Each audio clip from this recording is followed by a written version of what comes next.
All right, good Friday morning, ladies and gentlemen. Thank you so much for being able to make it out to another Donuts and Dreams. We're so excited to have you guys here today with us.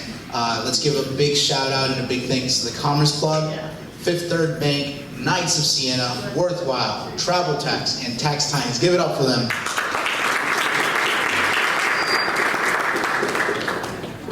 My name is Pedro. I've always forgotten about this slide, by the way. I always skip through it. I'm like, oh goodness, okay, so, wow, they really blew me up. Anyways, my name is Pedro. I'll be your MC for this morning, and I'm excited to be here with you guys. So let's go ahead and introduce our moderators, and we've got some wonderful seats for them. So we've got the great Oliver Lawless. Give it up for Oliver. Yeah. Christy Benitez and Ashley Smith. You guys are awesome. Thank you all for being here today. And I swear I'm not trying to rush through things. Let's go back. We've got some nice words to say about everybody. We've got nice words to say about everybody. So Oliver is a creative soul and serial entrepreneur. He has built successful businesses in entertainment, apparel, healthcare, and technology. So Oliver is awesome. We all know that. Just here to highlight it somewhat. Okay. Christy is a highly effective people enthusiast and leadership coach, specializing in leadership development, talent optimization, and organizational strategy. Christy resides in Easley, South Carolina, with her husband Ricky and 4 children. Christy is also the co-founder of Hey You, a female-driven community built on connection and collaboration. And last but not least, Ashley Smith. Let's see. Ashley Smith is a seasoned marketing and brand strategist with over 10 years of experience building ground-up programs and fully immersive strategies that engage audiences and connect strategic data with people and culture. So, not only will they be, asking some questions from our contestants, but they will also be judging at the end, and they will be making a decision as to first, second, and third place. I always say tonight's, but for this morning's Donuts and Dreams, all right? So let's get started. We've got Scans for Life, and that's Archie Johnson and Tom Johnson, okay? So right quick before, as they get ready to come on up, Scans for Life will provide adults with affordable access and the ability to proactively screen their torso with a highly accurate, fast, and safe CT scanner for a flat fee, without the involvement of medical insurance. Also, before we got started here, I asked for a couple interesting facts for like a one-liner or something, and they came up with this. They said, with about 8 to 10 clinics across the country, and with potential for many more to come, what you're about to hear actually saved the life of Tom, one of our presenters. So this isn't just, business related, we're talking about saving lives here, okay? So let's give it up for Archie and Tom.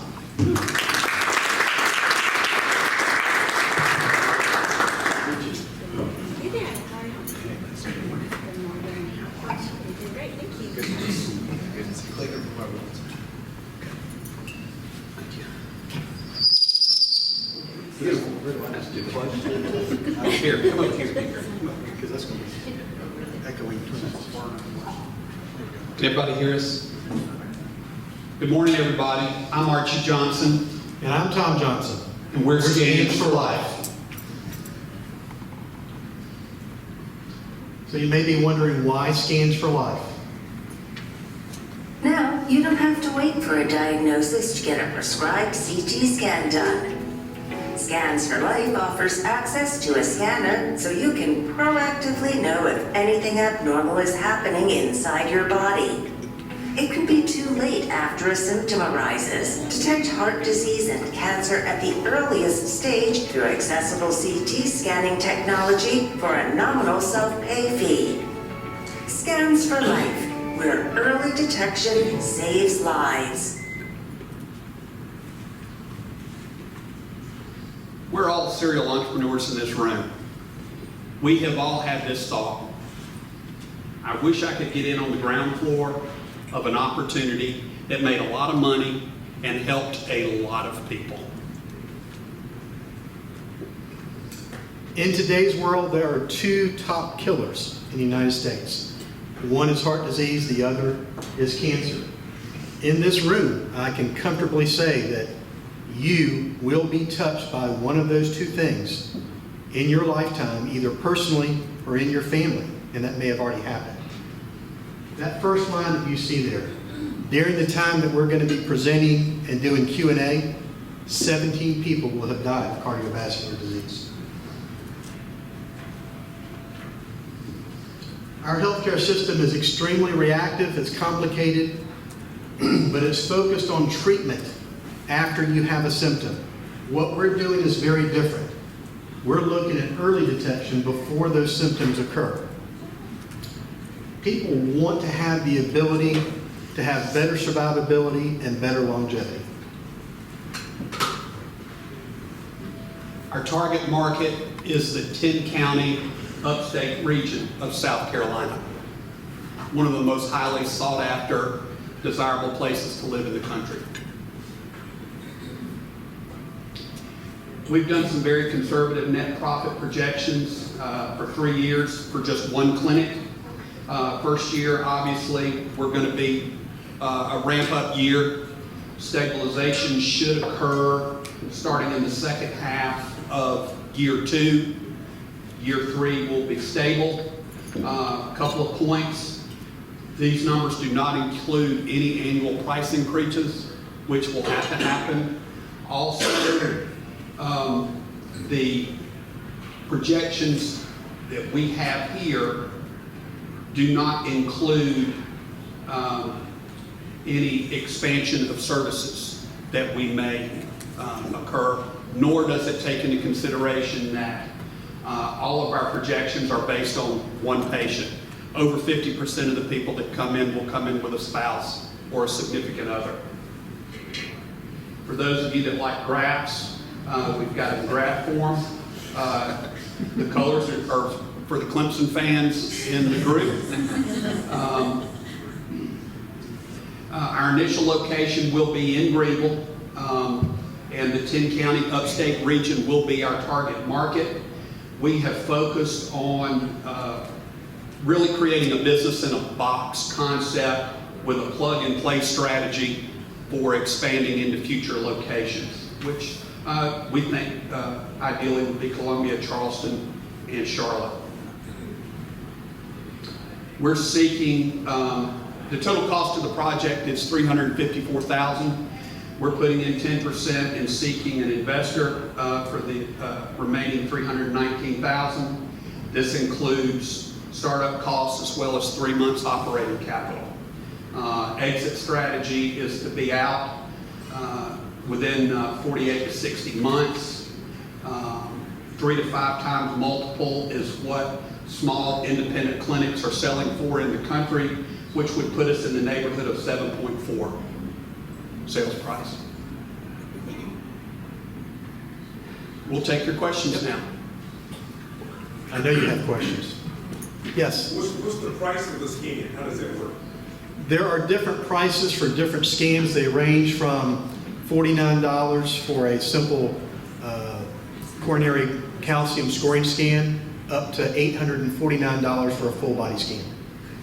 And who reads the scan? Do you read it yourself? Or We have a radiologist, an MD, a radiologist that would read everything other than the coronary calcium score scan, because that's done in-house. Are you just doing scans, or are you also doing blood work? Only scans at this time, but as one of the ancillary services, that may be something from a longevity standpoint that we look at in the future. And it's just the CT machines? Just CT, not MRI. Okay. And how much is just one of those machines? Depends on the level of the machine, depends on whether it's new or used.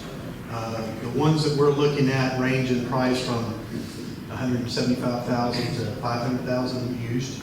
New is $750,000 to $1 million. And then, are there other people doing this right now? Like another person? There are, I'll let them answer that. Yet there are 8 to 10 clinics in the country dedicated to this model exclusively. I say 8 to 10 because there are 2 set to come online this year. One of them is my brother's company. He works for one of those 10 in Atlanta currently. So it's truly ground floor. Yes, You don't ma'am. have a I'm sorry. I'm sorry. I may have missed this. Will these be in standalone clinics or will they be sistered with other things? Other kinds of scanners, other kinds? No, they'll be standalone clinics, just doing CT scans, non-contrast. Al? As far as the building location, have y'all come up with a location yet? Not yet, not yet. What's the building in a box? I mean, or with a business in, how, Well, the idea is to make it very replicable, easily replicable. So we've created a very delineated plan that would allow us to pick up that first clinic, take it to another location, plug it in, and get up and running very quickly. So are you looking for all those to fall under like a corporate structure, or are you looking at franchising? Corporate structure. Yes, sir. How long does it take to scan a patient? About, depends on the machine. The one that we're looking at is about 5 to 10 seconds. Excuse me, 5 to 10 minutes, not seconds. That'd be fast, wouldn't it? I was just making sure everybody was aware. Since this is a fairly new concept for our local area, how are you planning on getting that clear message out to the masses? That's a great That's question. a great question.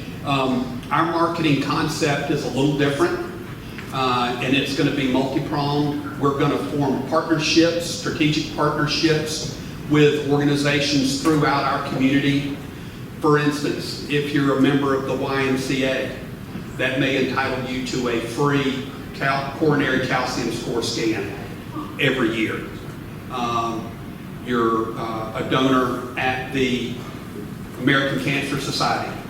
Any donation to the American Cancer Society may get you a free scan. We're going to partner with companies and their employee benefit programs so all the employees can get a free scan. We're also going to do the traditional stuff. Groupon. If we have a trade show in Greenville, we're going to have a booth there promoting a special. Your traditional SEO, SEM, marketing, radio shows.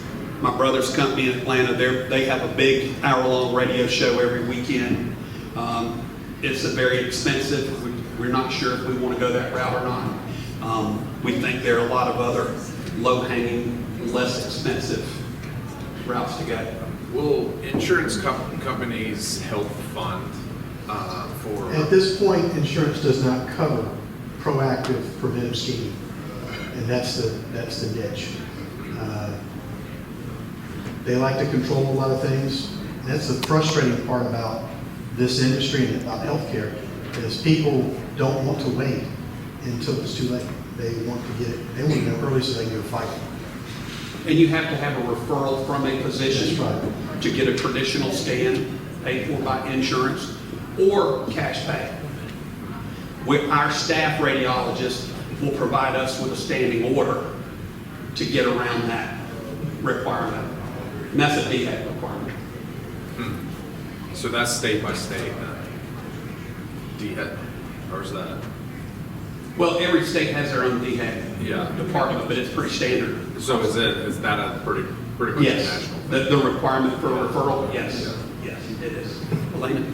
Will you have an option for patients to finance a portion of their scan for some of the more expensive? Yes, we will. Absolutely. Our goal is to make it affordable for almost everyone. And if somebody really wants one and they just have bad credit and no cash, we're going to finance it internally. Last question. That's awesome. Yeah, we finished it. One more question. Yes, ma'am? Considering that most individuals have a third grade level understanding of health literacy, how are you going to target those markets and making sure you're thinking about different demographics of how they're going to understand this than what their understanding is of the cost? So how are you going to address this? Because that's going to be a primary group I imagine you would be targeting. Understanding the cost. No, understanding what you're doing. Of proactive scanning? Right. That's a good question, because you have to convey that message. I call it the common denominator feature. You've got to make it so that everybody can understand it. Everybody wants to live. That's the assumption. And in today's world, what's the longest age that someone lives? Into their hundreds? How do you, and those people are people that rarely get sick. So how do you increase that for the mass majority? The only way that you can do that is to be able to find out early. We can't stop things from happening to you, but we can give you the ability to find out early rather than late. And that's the message that you're talking about. We've got to get that, which I look at it as being common sense, is I want to find out early because I want to spend time with my grandkids. And those are the type of things that we try to touch on to get people to think, I want to extend my life as long as I can to enjoy my life with good quality of life. So that message will be driven home. Thank you very much, guys. We're done. Stands for life. Thank you, guys. There we go. Logical analytics. So as we have Mr. Jonathan Fowler come on up, let's see. Here it is. So logical analytics bridges the gap between data culture, company culture, employee engagement, and digital transformation. Its proprietary analytics assessment framework uncovers the unique data personality types present in a company and identifies the most inclusive, equitable, and efficient ways for stakeholders to be engaged and productive. Founded in 2020, Logical Analytics is the brainchild of founder Jonathan Fowler's doctoral work in big data analytics. Logical Analytics is headquartered in Greenville, South Carolina. So let's give it up for Mr. Fowler as it comes up. With Eric's paper, the doctorate of data analytics, making the connection between data culture and company culture. All right. So I'm an old teacher at heart, so I don't know if I'll need this. So yes, I'm Jonathan Fowler, and my interesting fact was I was an English major at Clemson, and now I'm a doctorate in big data analytics. So for everybody who wants to change their major, I'm a case study. All right, so the problem that I've run across a lot is everybody says they want to be data driven, but it's like there's step 1, step 2, and step 3. Step 1, be data driven. Step 3, profit. Step 2, what do we do?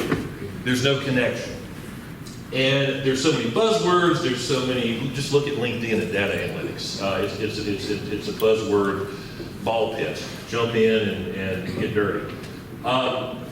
This is the issue. And I've done so many analytics consulting engagements where they say, we want better reporting. And I go all the way back to the root issue, which is your data culture sucks. And your data's a mess. And you want to fix it by buying stuff, which is throwing more money at the problem. The other problem is that there's IT and there's human resources, and you dare not cross that red line. I've had that said to me many times. You data people don't do HR culture stuff. That's exhibit A for why we need to do data culture stuff. An issue that we've seen, and the issue that I've had with this is trying to make it relatable. We've done a full pivot to talent agility, employee engagement, and HR.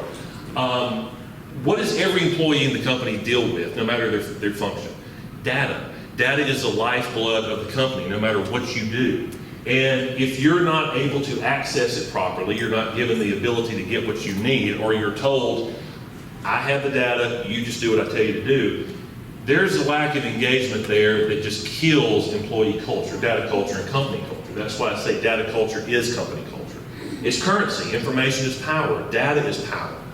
So if they can't get to what they need and do the work that they're paid to do, why should they be engaged? This has been a very big black hole for measurement. And the issue that we're trying to solve here is we're trying to quantify a very qualitative thing. It's human beings, it's culture. So my research work that we're commercializing is quantifying that data culture, tying it to analytics capabilities, data personalities. How many of you have taken a personality test? They're all the rage in human resources. How many of you have taken a personality test that tells you how you deal with information? One. All right. I had to do a dissertation on this, which is it involves a literature review that makes sure you're not copying what other people are doing. So I can tell you that this is novel. It is proprietary. I've copyrighted it. I've got the trademarks, but trademarks are trademarks. do whatever we want to there. We can re-trademark if we want to. The whole piece of this, there's three parts here. First, we do the assessment. And that is either in person or I've got a SaaS platform that I've built to make it scalable from 5 people, a company of 5 people to 5,000 people. The green circle is the research-driven insights. That's the doctoral work. That is my 3 years of research and connecting people, data, analytics, maturity, all of those things. And then the training. So we get it and you get the results, but so what? In data analytics, there's what happened, why did it happen, what do we do with it? So we figure out in this case, what's the data culture look like, why is it that way, and then what do we do with it? That's the biggest piece. The training there can be either in learning module or learning library modules or me. And so the business part of this, the business growth of this is scaling me.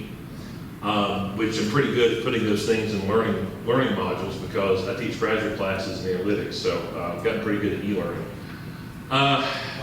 1 minute. So I'm going to skip over the solution. Let's go to market opportunity. This was a hard thing for me to figure out because I'm not a serial entrepreneur at all. This is the first time I've done this. We really hit the sweet spot at over 100 users, but again, we're scalable up to sky's the limit. The more data we have, the more valuable our IP gets, the more we're able to say, yes, this is what's happening.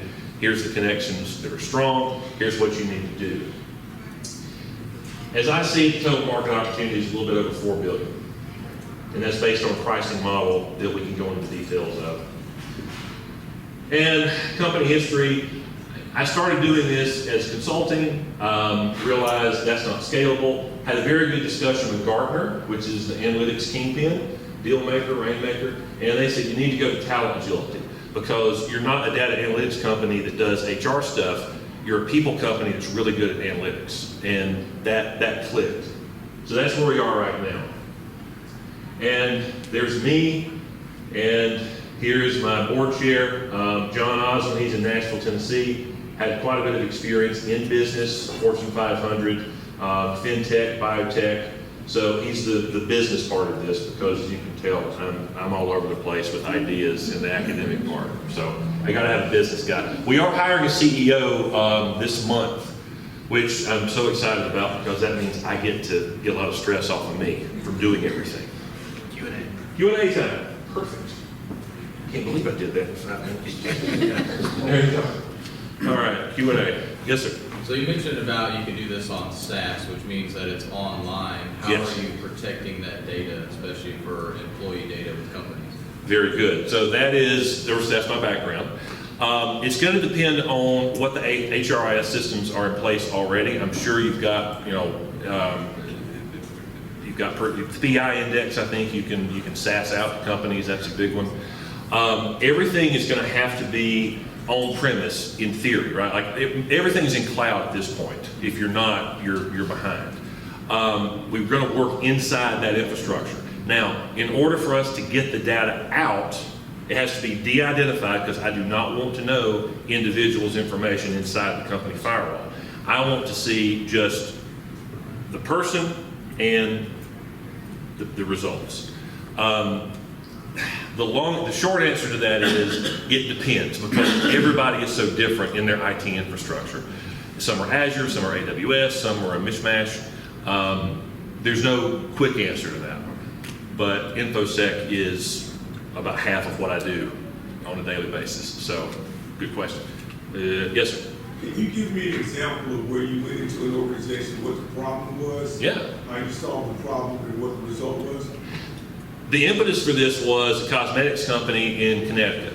And the ask was, we just got sold Looker because the executives really liked it.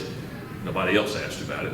And we want you to build reports for Looker. Our data's a mess.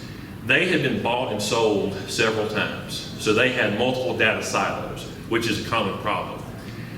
I said, let me go back a little bit and understand what the users need and how intellectually diverse are they for using data. And the reaction to that first was, that's too academic. We can't spend that time. Finally got the go-ahead for that. spent 2 weeks running across the country doing in-person, this was back in 2020, so this was the early stage. Compiled a really long report on what I found, did an executive deck. All of a sudden, the same IT director who said this is too academic, I became his best friend because it made him look really good. And we were able to say, you don't need Looker, you have IBM Cognos, this is what your users want. We need to completely redo our data warehouse because we've got little silos of research and development's doing their own thing. You've got an old AS400 running DB2 that connects, and finance is speaking a different language in the warehouse. All of that was leveling the playing field so that the employees could understand the next thing that comes down the pipe is not an executive mandated thing that they're going to forget in 2 years. They drove it. And every time we did an interview, we said, you're going to see your comments come back in a productive and positive way. Next thing you know, they get bought by a German multinational, transition to SAP. Because of the work that we did in leveling the playing field, the transition to SAP was really easy. Otherwise, they would have had 4 different systems they were trying to get into SAP, which would have been a nightmare. So a lot of technical jargon there. Yeah, I know, sorry. Clearly, no, that's fine, but clearly you've got IT people that understand that, but you're talking a lot with HR. That's right. So are you being that bridge to help Yes. bridge the communication gap? One thing, and I thought as a humanities person in data science, what am I doing? What is my worth? And I've really found that I can bridge that. I'm really good at talking about culture, about data as an instrument of power in companies, and then the technical part of, well, how do we make all that happen? So I'm comfortable in that role, which is why we're hiring a CEO, because I got to do more of what I'm good at. 2 quick questions. One, payment model, and let's start there. Yeah, so subscription model, and there are a lot of ways Per user?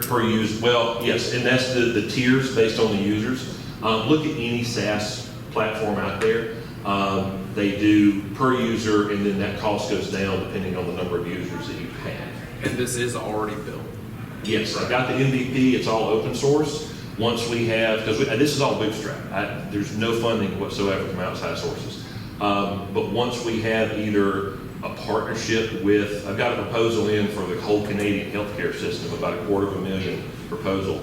They're a case study for why they need us, because in their culture, they wasted $130 million on an ERP system or an EHR system that nobody wanted.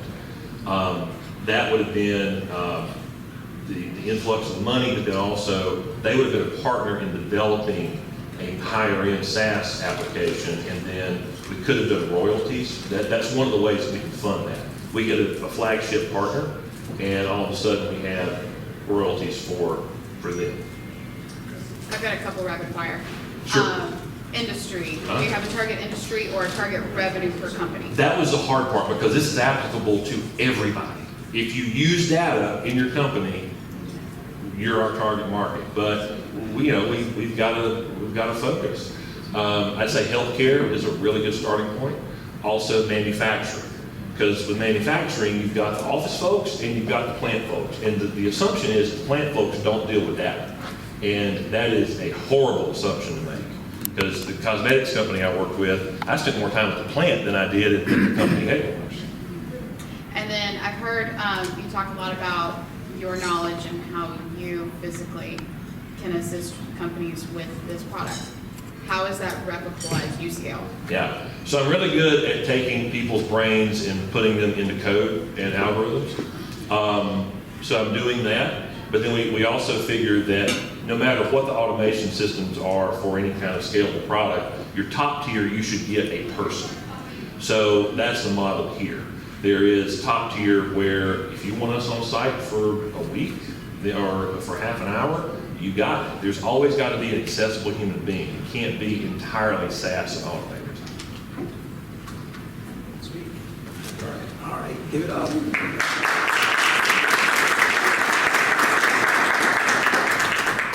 Ladies and gentlemen, Mr. Fowler, Jonathan Fowler. All right, up next, we've got Tax Titans, and we'll have Alan Blakeborough, CEO of Tax Titans, come on up, and I'm sure many of you guys know him, so I'll just hand over the mic.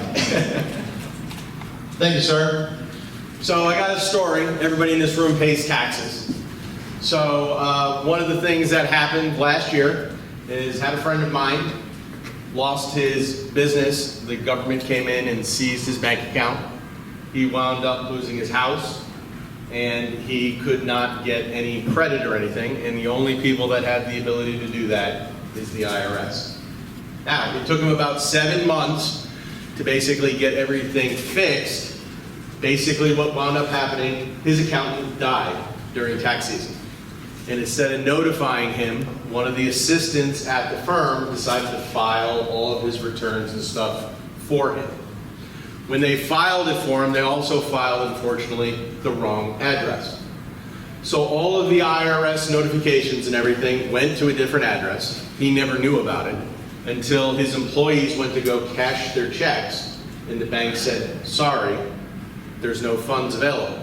And when he called his banker, it was like, oh my God, I've gotten everything done and now I have to unscrew it. So from that aspect, that's what Tax Titans is basically coming to the rescue for. There is no way right now for you to find an accountant online that helps you basically qualify and make sure that that person knows what they're doing. Our solution is we came up with a marketplace, just like Uber, Airbnb, Priceline.com, that allows you to be able to vet and qualify who's going to do your taxes, and for the first time in history, have price transparency. The app is like any other app that you use on your phone. You fill out the information, you get a price, you get to review the person's credentials. Our market that we know of, because taxes is something that has existed forever and the government is never going to stop collecting taxes, is about $14 billion. We know that the addressable market that we're looking at right now is basically $340 million that the platform can go after.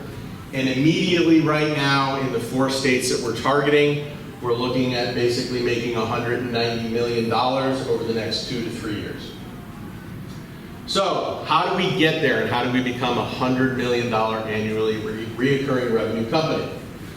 Well, right now, 70% of all the accounting firms in the United States are one-man shows or one-woman shows. They do about $200,000 a year in billing, okay? And there are currently about 500 firms that we want to basically acquire because all of those guys have been trying to retire over the last 10 years. Basically, for every $100,000 that we get from a firm over a 10-year period, we make about $400 in net revenue over the lifetime value of that client. We're also, everybody hears in the news everything about AI. We're also now working with people that in Silicon Valley are building AI models so that the tax accountant has an assistant that basically runs through and helps you compile and get all the data for your taxes. We're the first ones to ever do this. For the first time in history, you get to review the credentials of the accountants. We're free to all the small businesses to use. And for all of the financial folks out there that are doing taxes, we give them 90% of their bill. If they work for H&R Block or they work for an accounting firm, they only get about 20% of the overall bill. The other 80% goes to management. Our team is a bunch of veterans and tax professionals. One of the keynote people on here is a gentleman by the name of Jürgen Karner. He is in Estonia. If anybody has used a CRM application called Pipedrive that had an exit for $1.6 billion, he's the guy who made it. When he found out what we were doing with small businesses here in the United States, he wanted to jump on board, and he is one of the owners of the company.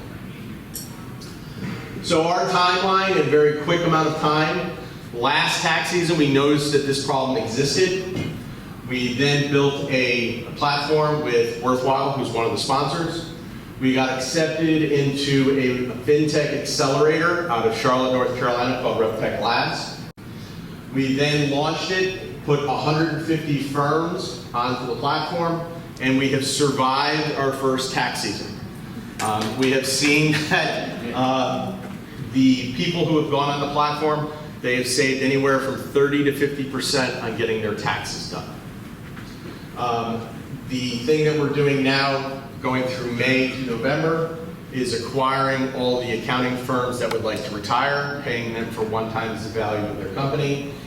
And then next year, 2024, we plan on launching what is called Titan AF, Titan Accounting and Financial Services.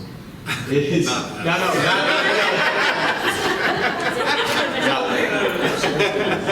And that is going to be similar to, if somebody is familiar with Angie.com or Angie's List, where they, over the last 20 years, have created a platform for homeowners to get vetted and qualified people working in their house.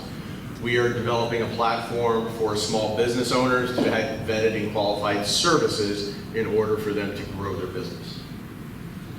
So, we're looking for investments as we're going through into 2024. One of the things we say is just like eBay started selling Beanie Babies, Amazon started as a used bookseller. Tax Titans, this year we started with taxes, but our goal is to be the one-stop shop for every business that uses to outsource their professional services like Wikipedia and Google.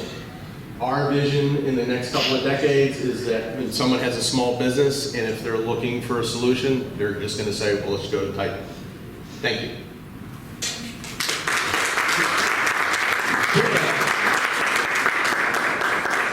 Any questions?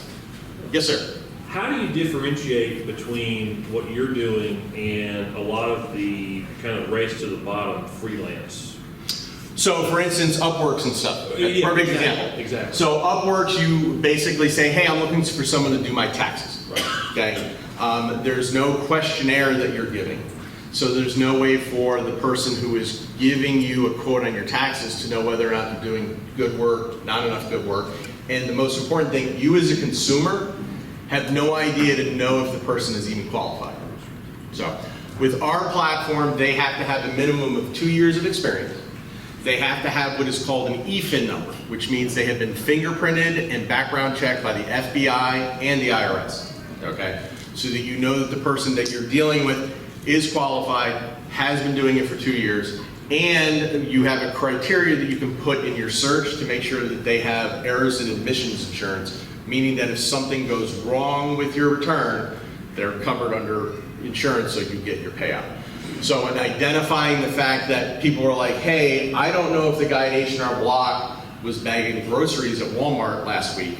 Now I have the ability to look at the person's background, check out their LinkedIn profile, their website, and be able to have their EFIN number to be able to find out if they've had anything basically placed against them. Any other questions? Yes, sir. Is there a plan to target the community that doesn't use tax accountants already? In regards to? When they're filing their taxes as individuals? Yes. So any individual or small business can use it. We have targeted small businesses first because they're the people who are usually paying the most amount for their tax return, and they're the people usually writing a check to the government. Most people who are just a W-2 employee, unless they're making hundreds of thousands of dollars, are getting a refund back from the government.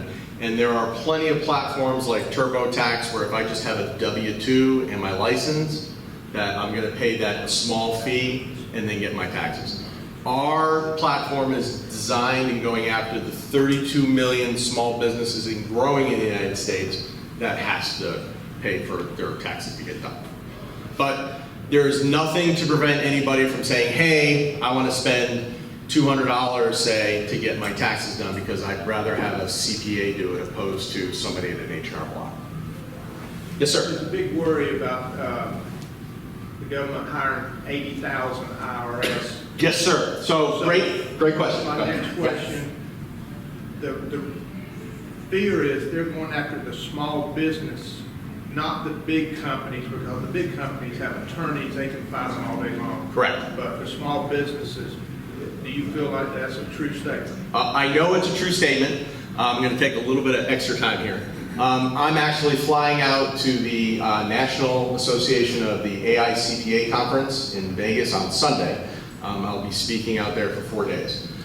For everybody who has seen in the news, the 1099-K that was basically changed in the last legislation for the COVID relief bill, they realized at the IRS and the government that there are 20 million gig economy people who are currently receiving funds electronically through PayPal, Venmo, so on and so forth. And right now, they're only being reported to the taxpayer and the IRS if they were making $20,000 or more, and if they had 200 transactions. So if I, as a taxpayer, only made $10,000, then I wasn't given any paperwork that I'd received it, and I could basically not file it with my taxes. The IRS said, hey, we are literally losing about $50 billion in tax revenue not making this a requirement. So they reduced the requirement from $20,000 in that 1099K, and they reduced it all the way down to $600. That makes sense, I mean, sure. So when they're telling you that they're only going after the billionaires, and the only thing they're changing is the reporting of a 1099K going from $20,000 to $600, they're hiring 80,000 IRS agents to go after everybody who does Etsy, eBay, Uber. And I know that for a fact because it was supposed to be implemented this tax season. It got delayed for 1 year from the IRS because every tax accountant in the United States who is currently overworked told the IRS, if you enact it this year, we will be so overwhelmed by the people that are coming in to get their taxes done, we will strike. And if you don't know anything about the IRS, they collect your money, but they don't do any of the processing. And if all of the tax folks were to go on strike tomorrow, literally the government would fail to collect $1. So I hope that answers the question. So yes, they are hiring 87,000 IRS agents, and good luck to them because there aren't 87,000 people out there eligible, so or qualified. Any other questions? Yeah. Last one. You survived your first year. What were the biggest takeaways from your first year? Our biggest takeaway this year is people don't know anything about taxes. Quite honestly, if I had $1 for every time someone said to me, oh, well, I have to have a CPA file my taxes for me. I'm like, no. I myself, I'm a recovering accountant. I have a degree in accounting. I have sat for the CPA exam. I did not know in the United States, in order to be qualified to do your taxes, fill out a form for you, ask you for money, and file it to the IRS, this is what I need to do. I need to pay $36 and get a PTIN number. I don't have to have insurance. I don't have to be qualified.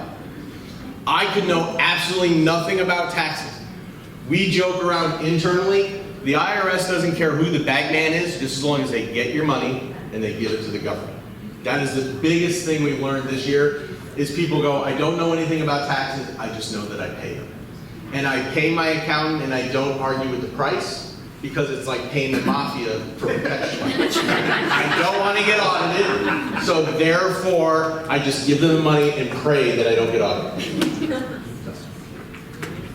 Yes, sir. With your platform and the shift to go mobile and work from home and online, did that, i.e. the pandemic, did that actually kind of potentially help? That helped us. Actually, if it wasn't for the pandemic, there's probably a good thought that this platform would never exist. People would have never have thought before the pandemic that they would be doing telemedicine and working with their doctors over their phone or getting a prognosis over the internet. Because now telemedicine is an industry, the same thing happened to the accounting industry. Everybody said, hey, I don't have to sit 2 hours across from my accountant in person. I can actually sit down and transmit my data from my office, from my house, and have somebody do it in another state instead of, say, possibly here in Greenville. All right, thank you very much. All right, we'll now give our awesome moderators a chance to deliberate and come up on a decision. And while they're doing that, I've been asked to call up Mr. Sharperson, Carl Sharperson Jr., author, here we go, of Sharp Leadership, and he was going to talk to you guys a little bit about some books. Thank you very much, Rico. My name is Carl Sharperson. I've authored 2 books. The first one 5 years ago is called Sharp Leadership, Overcoming Adversity to Lead with Authenticity. It talks basically about my life skills that I've learned over time. Division I football at the Naval Academy, was a pilot in the Marine Corps for 5.5 years, worked for 3 Fortune 500 companies, been running my own business for 20 years, been speaking, coaching, executive coaching, strategic planning. So it's life principles that I've learned over time. I've got a 10-year-old read it, 99-year-old great-great-grandmother read it, CEOs, they had a pastor use it as a Bible study. But it opens up people's minds, and I can do a 1-hour workshop, 2-hour workshop, 1-day workshop, 2-day workshop. It's almost like a workbook. After each chapter, it asks questions like, what did you learn? What are you going to do differently? That's my first book. It talks about me overcoming stage 4 cancer 12 years ago. My second book is called Sharp Leadership, Parenting Principles for Rearing Young People. And it's all stories about my 32-year-old daughter and my 35-year-old son. And a 16-year-old niece read it and said that the part that they liked about the book the most was the fact that I made a public apology to my adult children, 16-year-old. But it's all stories, and it talks about how do you prepare your child to leave the nest at the age of 18. It talks about bullying strategies for social media, and it's like a workbook also. After each chapter, it asks, what did you learn? What are you going to do differently? I have some of these back there on display. If you'd like to get one, I'd love to have you get one and talk to me about it. There's a lot of applications to it. Thank you very much. Awesome. So we've got a few more minutes for you guys to network, mingle, and we'll come back with a decision from our moderators. Give them our full attention. We'll hand it out to all of them. So, I met Blake at this breakfast. I think it was actually a lunch. Yep. And he just went on and on about taxes, and I was like, who is this crazy man talking about taxes? And so, since that day, I am proud to say he's become a dear friend, a mentor, and someone that I love, trust, and I'm so excited to know. His business is taking off, and it's just really cool to see a friend succeed. And, I obviously want to be a part of his story and his success. And so I just want to say thank you. And I think it's obvious that you get our honorary Dreams and Donuts award because we love you. And I just wanted to say this is all his brainchild, and it's out of a very big heart that he's doing all this because he wants to help people, and he wants to help people succeed. And so it's really cool for me, and it's an honor to be his friend because I want that big heart too, and I want to be able to help people. And so I've just loved the man with all my heart. So one more round of applause for that. A big heart.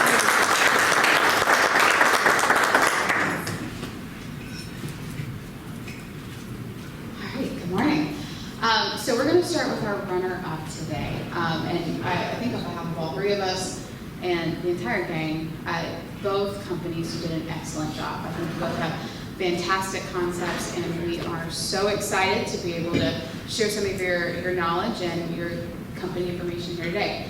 So starting with our runner-up, it is Scan for Life.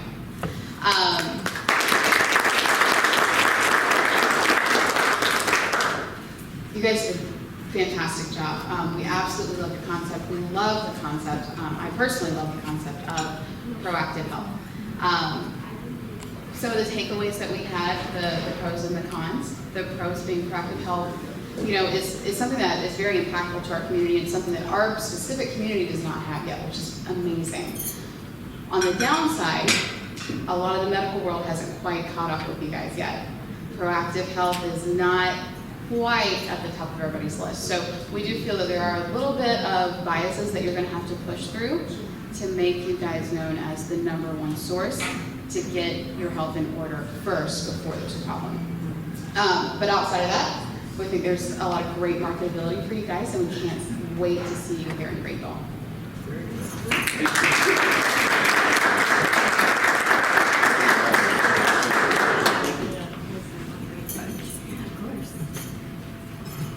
Okay, Jonathan, logical analytics. I'm not sure if you noticed, but I was sitting on the edge of my seat because anytime someone talks about people and culture and connecting that with information and data, it just gets all the goosebumps going in me because I absolutely love it.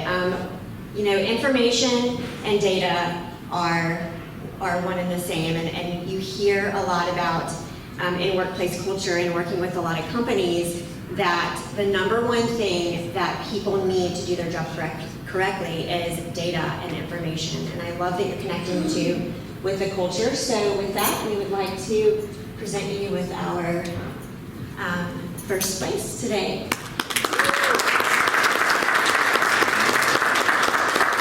Thank you for all the research that you have done, everything you're putting together. And you know, one of the things that we talked about was how your what did you say up here? I do want to ask, you know, one question and get your feedback on one thing or your story. But you know, I love that you're connecting the two and the research that you're putting in and how your assessment is really going to be set apart from the other assessments that are out there because it's actually relating to their ability to do their job with the information that they are given. So we thank you for that. But just real quick, I wanted to ask you, what was your inspiration for this? Why do you feel personally connected to bring this to market? I mentioned in the pitch or the Q&A about data as an instrument of power. And so in my English degree, I studied, and this is going to go way off track, but I studied what's called postmodern literary theory. And all you need to know about that is the idea that language is power. When the printing press came out, people said, oh, you can't give information to the plebeians because they're going to screw it up. Data is a language. Data is a language just like any other language that we speak. And so it is an instrument of power. And I actually teach that. I teach a data ethics class that we talk about that. And so to me, I'm passionate about it because I've seen when employees are not engaged and they're not brought to the table, you can either implicitly or explicitly say you don't matter, or I have more power than you do. And so that's the drive for me. And the hard part has always been trying to explain it in, you know, like an elevator pitch, which you just can't really do that. But I'm learning. But yeah, that's it. Data is power. And if you don't have a seat at the table, then you're left out. Yeah, I love that. And for future reference, I think you should include that in your pitch. It's your personal connection. It's your source of power for this brand, and I absolutely love that. And we should probably be friends. So thank you.